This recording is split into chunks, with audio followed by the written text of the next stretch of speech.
Salut, moi c'est Tom et j'habite à Hyères dans le sud de la France. C'est une ville au bord de la mer Méditerranée, connue pour son vieux château, ses marais salants ou encore ses îles d'or. Mais pour moi, c'est surtout la ville de mon bahut, le lycée Jean Écart.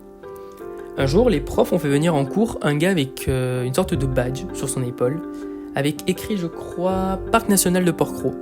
Et il avait une idée à nous proposer, celle de créer une aire marine éducative. Alors sur le coup, on n'a pas vraiment compris de quoi il s'agissait.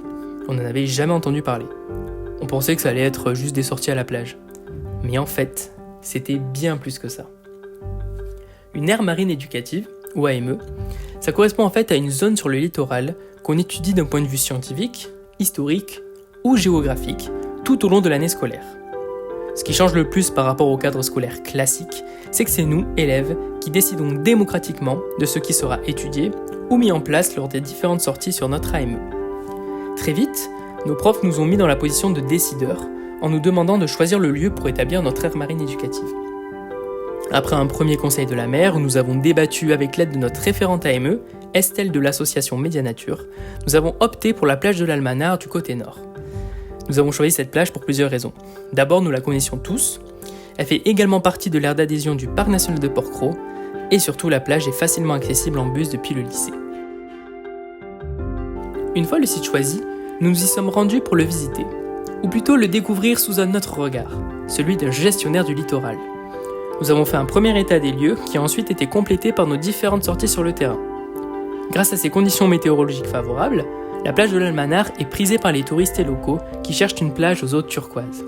Mais aussi par les amateurs de sport de glisse, comme en témoignent les clubs de voile ou la Roca Cup, un festival de wingfoil organisé chaque printemps dans cette zone. En choisissant de mettre en place un observatoire photographique, on a pu mieux se rendre compte du paysage de notre AME à différents moments de l'année.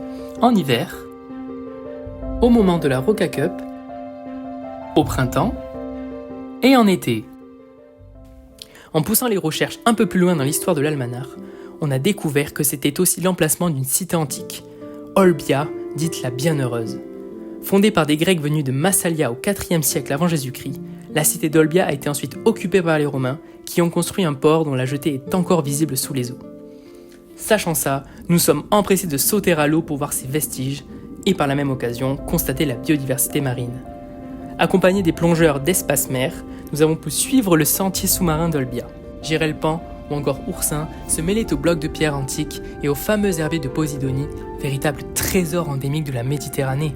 En plus de produire du dioxygène et de servir d'habitat et de nourriture pour la faune marine, ces feuilles mortes échouées sur la plage forment des banquettes qui protègent le littoral de l'érosion. Suite à nos observations de la faune et de la flore du littoral, nous avons voulu agir pour mieux connaître et préserver la biodiversité de notre AME. Pour cela, nous avons été initiés à l'utilisation de la plateforme de sciences participatives Violite. Cette dernière permet à tout curieux du bord de mer d'y inscrire ses observations naturalistes et notamment de mieux comprendre l'évolution de notre littoral à partir de la base de données que nous avons créée et alimentée tout au long de nos sorties. Notre travail sur le terrain a pu aboutir et être à la hauteur de nos aspirations grâce à des conseils de la mer où nous avons pu réfléchir, échanger et débattre entre nous. Bref, plus que des élèves, nous sommes devenus acteurs et moteurs de notre année. Petit à petit, on s'est mis à regarder cette plage autrement. Plus comme un simple lieu de vacances, mais comme un endroit à protéger. On a appris à observer, à écouter, à questionner et à partager. C'est ainsi qu'on a pris la décision d'organiser une journée de la biodiversité au lycée pour parler notamment de notre travail sur l'aire marine éducative. C'était aussi l'occasion de promouvoir auprès des autres élèves le travail mené par différents acteurs qui agissent pour l'environnement local.